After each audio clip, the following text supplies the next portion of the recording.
Ore anene kaunti ma Migori ni koro kweth apisas mang'iyo weche mag mwandu mago Mabandia mamoloyo to madonjo e kind tong' Kenya gi piny mar Tanzania. Bende nyaka gie sani koro kamiti no owuok oko mar rido kaka inyalo ked to kod mwandu mago Mabandia.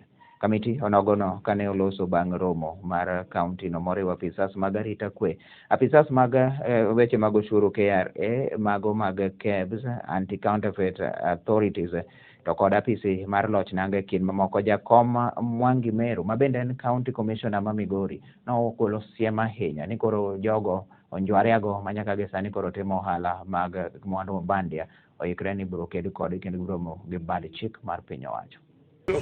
Sale, manufacture of license recas and how the licenses are being issued by the county government. Of course, that is their mandate. Then the NACADA are also going to be part of us, so that we team up in the implementation of ensuring that the measures that are going to be put in place are properly coordinated.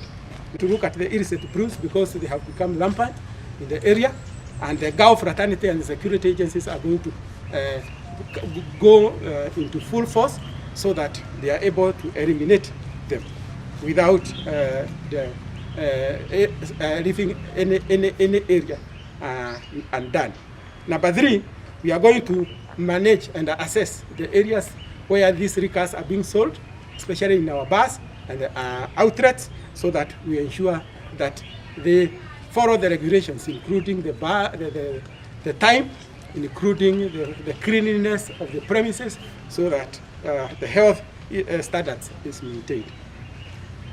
The fourth, the compliance of the regulation, because some of these RICA and manufacturing and the sale are controlled by regulations.